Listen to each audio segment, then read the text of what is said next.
Across the vast plains of East Africa, there was a kingdom called Njoro. Its round huts stood neatly in clusters, its granaries were heavy with grain, and its herds of long-horned cattle grazed freely, their horns glinting like bronze beneath the sun. But in this land of peace, there was one man whose heart was never at rest, Ombaya. Ombaya was tall and lean, with sharp cheekbones, quick eyes, and a tongue smoother than honey. He spoke kindly, bowed low before the king, and laughed with the villagers. Yet behind his smile burned a hunger that never slept. One season, Ombaya grew strangely quiet. He stopped laughing in the marketplace. He no longer joined the dances at night. Instead, he began walking alone near the edges of the forest, whispering to himself. And then one dawn, he was gone. He left Njoro village, crossing hills and valleys, and settled in a faraway place where no one knew him. But Ombaya had not left to begin anew, no. He had left to prepare his greatest deception. Back in Njoro, whispers began. At first, a single cow disappeared. Then another. Then bags of grain. The villagers searched, but found nothing, only giant footprints stamped deep into the red earth, as if a monster had walked among them. Fear spread. Some swore they had heard low growls in the night, others claimed they saw shadows larger than any man moving near the grazing fields. The kingdom trembled. Each theft was followed by the same chilling sign, a trail of massive footprints leading into the forest, and vanishing. Could it be the spirits? Elders muttered. Or a wandering giant?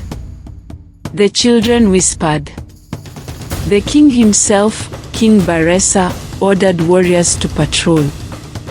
But every time, the thief slipped through their spears like smoke. Meanwhile, in his new village far away, Ombaya grew wealthy. He sold stolen cattle, traded grain for gold, and built the finest hut anyone had seen. His neighbors admired him, thinking him blessed by fortune. Only Ombaya knew the truth. That every coin in his pouch was soaked in lies. But greed is a restless master. Ombaya wanted more. One night, he crept back to Njoro, disguised in skins and paint, dragging carved wooden feet tied to his legs, the source of the giant footprints. He laughed silently as he stole once more, believing no one would ever discover him. But that night, the moon was high. And in the shadows, a young herder named Sefu watched. Sefu had lost 3 cows to the so-called giants, and his family was near ruin. He vowed to stay awake until he uncovered the truth. And so he followed the strange footprints, and there, by the riverside, he saw Ombaya unmasking himself, carrying the stolen milk gourds, laughing at his own trick. Sefu's blood ran cold. His knees trembled. But he knew this secret must be carried back to the king.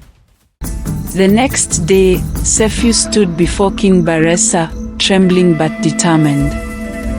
Great king, the giant is no monster. The thief is Ombaya, once of this land, now hiding in another village. He uses carved feet to frighten us. Gasps filled the courtyard. Many shook their heads in disbelief. But when the warriors searched Ombaya's far-off home, they found proof: cattle brands of Njoro, stolen gourds, and the heavy wooden feet. The people cried out in anger. King Baresa summoned Ombaya. His voice thundered. You, Ombaya, who ate with us, who laughed with us, who stole from us while hiding behind lies, your tongue is clever, but your heart is rotten. Ombaya fell to his knees, begging. But the king only said, "Let the people see what becomes of those who trade truth for trickery." And so Ombaya was cast out. No village would take him. He wandered from place to place, rich no longer, feared no longer, only remembered as a warning. And the elders of Njoro told their children, "A trickster's wealth may shine like gold, but it is built on sand. Lies grow tall, but they cannot stand against the wind of truth." To this day, when giant footprints are seen in the earth after rain, the people whisper, "Beware the path of Ombaya."